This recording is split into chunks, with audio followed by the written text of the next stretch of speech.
Nathan Bird. You in here? That's for some volunteers. We talked about being real traps. And they are real traps. We are not setting this trap. That trap would break your ankle. It takes two guys about 250 pounds to stand inside of it, which I don't weigh 250 pounds, as you can tell, in order to set this trap. But these are those traps. So, volunteer. Volunteer, okay. Thank you very much. Thank you. Okay, so here's what we want to do. You want me to hold this, aren't you? Will that work? Okay. So here's what I want you to do. We have these traps. Do you feel like you're comfortable enough to go ahead and walk around and not step in them? Yes. Okay. If I spun you around 3 times and had you walk through them, would you be okay? Yes. Okay. If I blindfolded you, would you be okay? If I was walking straight, And I spun you around a couple times, and you're blindfolded. maybe not. Okay. So, Dad, what do you think? No. Did you hear the difference in the answer? Can you sit right here for me?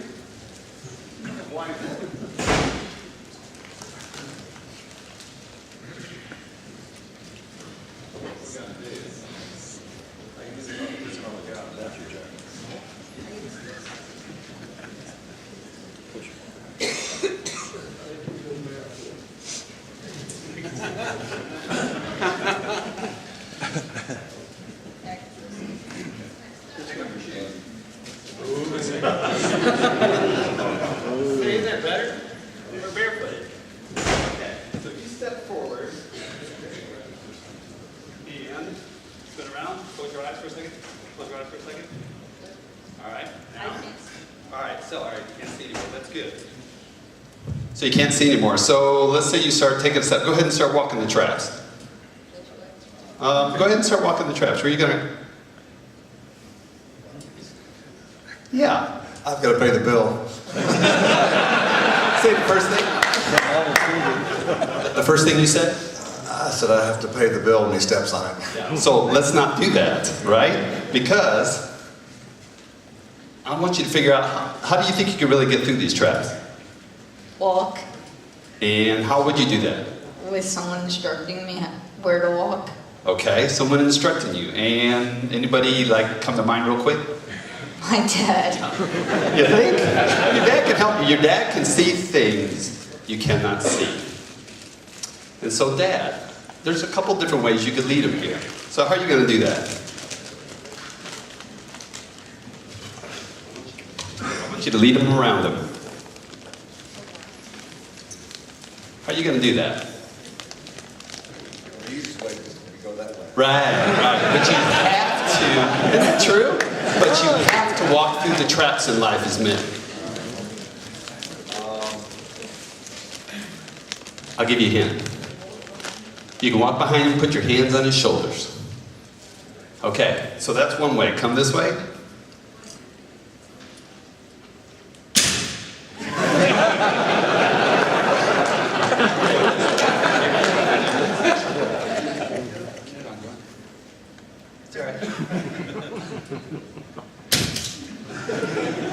Okay, now turn this way. Walk him on this way. Now I want you to stop and I want you to reverse and I want to put your hands on his shoulders. And then you're going to walk him through here, over here. Okay? Do you feel a little less,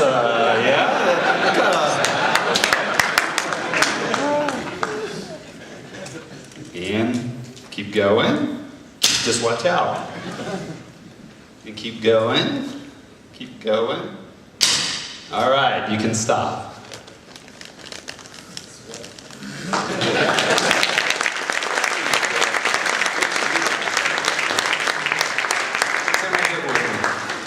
So what'd you feel?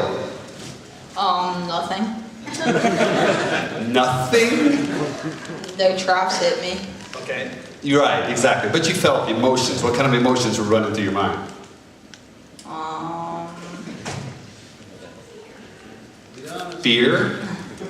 Yes. Nervous? A little. Anxious? No. Did you feel trust in your dad? When I was behind them.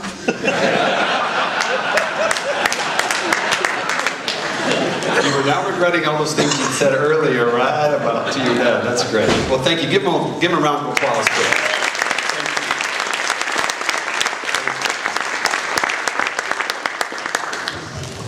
We love to use that in our teachings because we all have to walk. Ooh, forget that. We all have to walk through traps in life. We are called as men in 1 Corinthians 16:13, to be on the alert, which means to be sober, to be looking around. Did you notice the father, Don, was looking ahead and he's going, I don't think so. I don't think so. And there was two different ways that he could lead him, right? He could have him put his hands on his back, which is more appropriate for what? The younger age, right? You're going to step out in front of them. But then we need to transition and bring them along. Get them out in front, stand firm in the faith. You're now learning scripture. You're learning principles. You're seeing the traps that are before you. But now it's time to even step out a little bit further, and it's time to act like a man, and it's time to be strong, because we don't need any more wussified men. God has called us to be godly men. And I love, brother was talking about, John was talking about standing alone. Because we do, we have to stand alone. So for a few minutes here, I just want to talk to you about TRAPS, just real quickly. T is being tempted by technology. R is about rebellion against authority. A is anger resolution. And P is peer pressure about purity. Think about the traps that you went through when you were a preteen and a teen. Didn't you need someone to walk alongside with you, to have their hands on your shoulder? Sometimes you could grab onto their hands. Well, that's exactly what we want to try to do. Technology. It's kind of funny about this cartoon, except for it's so true.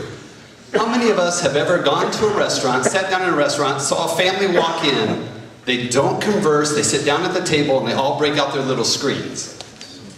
Yeah? Lots of us have. I've watched them for an hour or so. My boys were like, what's wrong with that kid? And this teenager, this is what he looked like. And he sat at the whole table the whole time. Here's the tabletop. And his head's right there. And then finally the food came. And then he was right back. Boy, we have lost all connectivity, all relationship. And so we're trying to get that back. Now, technology is, yes, we have cell phones. There's movies, there's DVDs, there's streaming video, even when we're trying to stream some video. Games, phones, emails, there's Instagram, there's Facebook. And there's good and bad to it all. I'm not saying let's throw away all of our technology, but there's a certain temptation about that technology that hits us all. There's some good things it can do. There are good messages. Some of them you can do for enjoyment, and some of them can build for a good bonding time in communication. But I don't know about you, but this is kind of like how I get. We all become gullible. And it shows up the way we talk to our precious. And we get in there and we become this person. It's like when one of my dear friends, when he first got his BlackBerry, Blackberries first came out, he called it the crackberry. Because he had to run over and get on that thing continually. We need to watch out, because what we're showing is what's being emulated by our boys. Whatever we allow in moderation, they do in excess. So the bad thing is, you can have withdrawal, you can have seclusion, lack of interaction. We now have enough information that's coming out about the physical brain damage, and we really spend some time and try to show what's physically going on between both sides of your brain. The more and more we're getting into the gaming atmosphere and what's really happening, what's happening with the math and science scores with our boys, the more that they're getting infiltrated by all this gaming. A little bit of gaming's okay, but certain ones and certain types will really do a lot of damage. But God says, hey, Ephesians 5:16, you make the most of every opportunity because the days are evil. I think we'd all kind of agree the days are getting more and more evil. None of us know when the end's coming, but it's closer than it was yesterday, right? So we need alternatives. A father and a son were out, and they were, he had an 11-year-old and he had a 6-year-old. Up Lake Michigan area, they were out on the water, and they came into their dock, and they tied up in their little aluminum boat, and the dad got out with his fishing gear, and his oldest son got out with fishing gear, and they started walking down the dock, and they had already tied off the boat, and all of a sudden they heard, and they turned around, and the dad's like, his youngest son is like gone.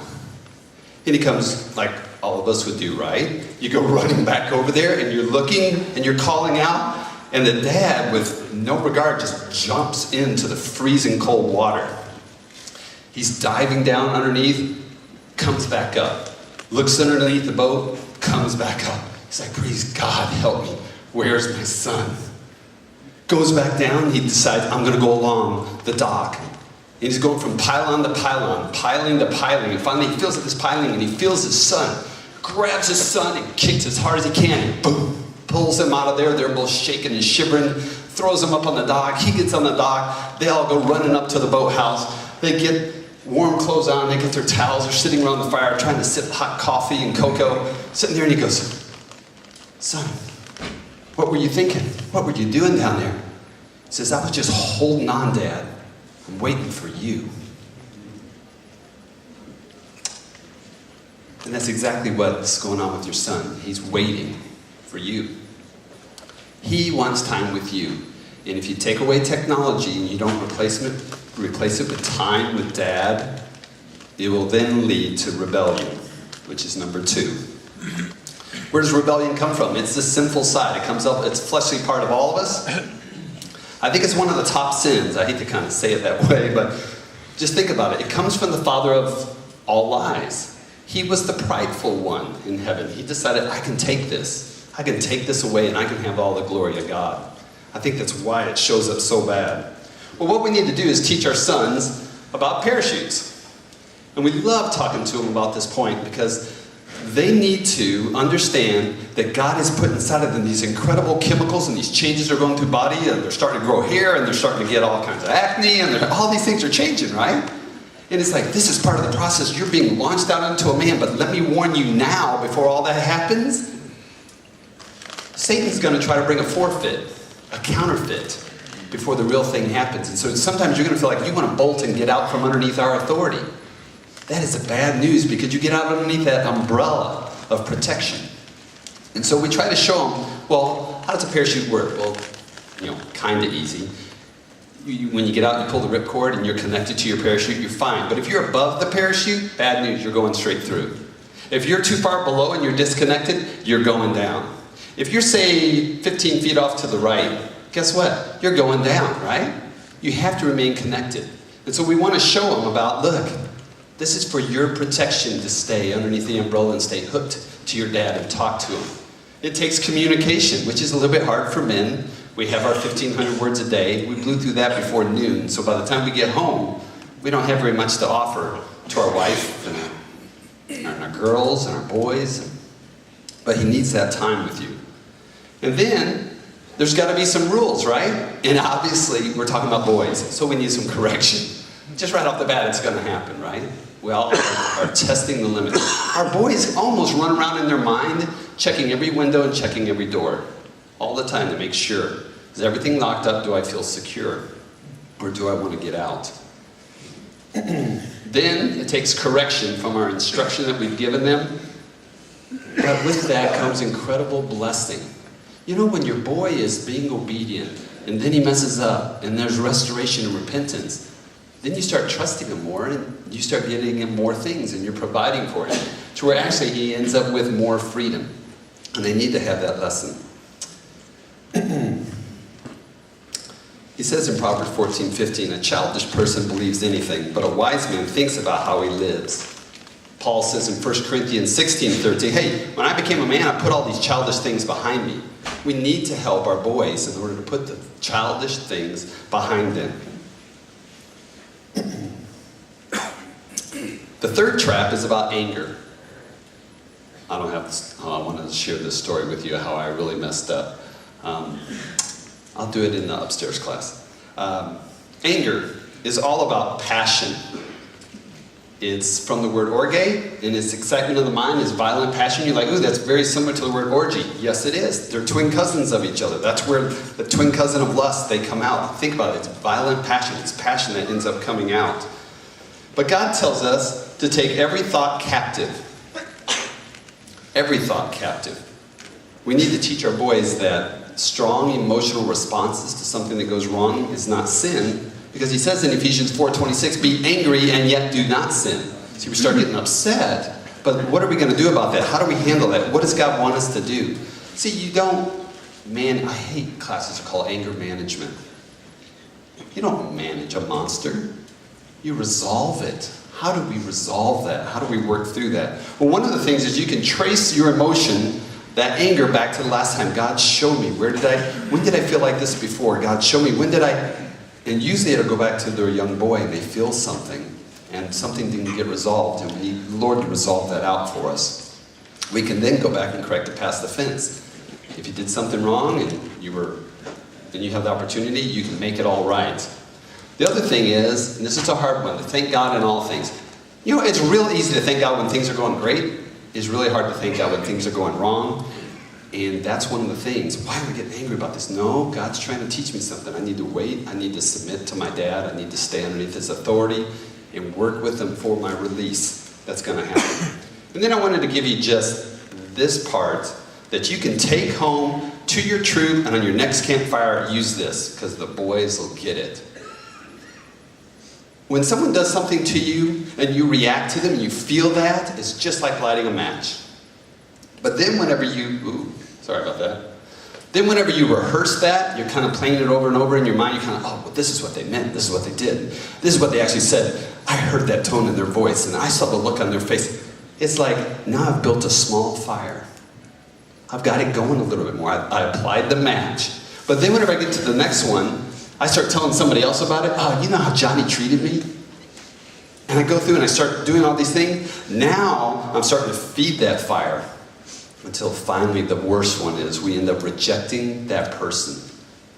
It's like, I hate them. They may not say it that way, but I don't want to have anything to do with Johnny. And by that point, you're pouring raw fuel on this. The question is to be able to show our boys, which one's easier to put out? The match or the roaring inferno? It's obviously the match. And so that's something that you can take back and show your boys. And then the last one is, the fourth trap is peer pressure about purity. Imagine a boy being in a car with a girl.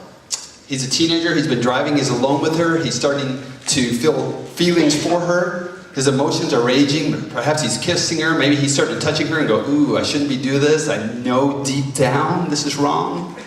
But also deep down, I feel like this feels good. Ooh, this makes me feel like a man. This is something I really want. You know, it's that both sides that we're fighting against each other. Well, when's the time to look at it and say, I'm going to draw the line and I'm going to eject out of this situation? That is not the time to do it. I don't know about how you were when you were a teenage boy. Nobody talked to me like that. I didn't even know there was an eject button. I didn't. And so it's like, wow. If someone had talked to me and trained me in that and showed me, it's like, oh, okay, let me back up and take you back to your 11 or 12 or 13, and let's start having these conversations and build a relationship so that by the time you get there, you've already drawn the line and you know where your line is, and so that you have accountability. This is interesting. Ephesians 5:3 says, not a hint to sexual immorality or impurity. Not a hint. Not a hint. Man, most of us, like our society, is nowhere near the word hint. We're nowhere out the door and down the halls where we're at. Well, why? Because we have to back up a chapter in Ephesians 4:19, and basically the sensuality is a slippery slope. You always want more. I want you to think about anything in your life where you thought, if I just did this, whatever it is, if I just stole, I just lied, I just whatever it is, if I just took this or did that, I'll feel good. And right after you're done with that, the next time, did it not take more to get the same chemical hit, right? That's what our boys need to understand, is it's a continual lust for more. It's a continual lust for more. But Paul tells us in 1 Corinthians 16, the right response is to flee sexual immorality. So start asking your boys these 6 questions. What are you looking at? What are you listening to? What are you thinking? What kind of things are you touching? And where are you going? And what's your feelings in each of those? It's like, when I saw that girl, okay, I felt uncomfortable. Well, what does that mean to talk to them? And basically what we want to do is we want to help build triggers. I'd love to know where my son's triggers are and where your son's trigger is. So it's like, do you feel like you keep getting into this trap and you fall down? Yes, I do. Well, when is that? You know, it's about 3:30 in the afternoon when no one's around and I come home. Okay, and so what happens? Well, you know, there's this really great cable show and I get on and I shouldn't be watching it, but that's what, it's like, ooh, we're starting to learn the triggers so we can modify behavior before 3:30 in the afternoon when no one's around. And the final thing I'd leave you with, you need to show them the traps. And what that means is I have to show them where I failed and I have to show them where I succeeded, but not just back when I was 12 or 16 or 18, but back when I'm 51. This morning when I go to my son and I say, I'm sorry that I got angry with you. Would you please forgive me? I just tried to put things above a relationship. It would be okay, and we forgive each other. We did the hug instead of the trailman, but, right? Let's be quick to repent. Help your boys. Thank you very much. Appreciate the time. And I think Rob's coming back up. No?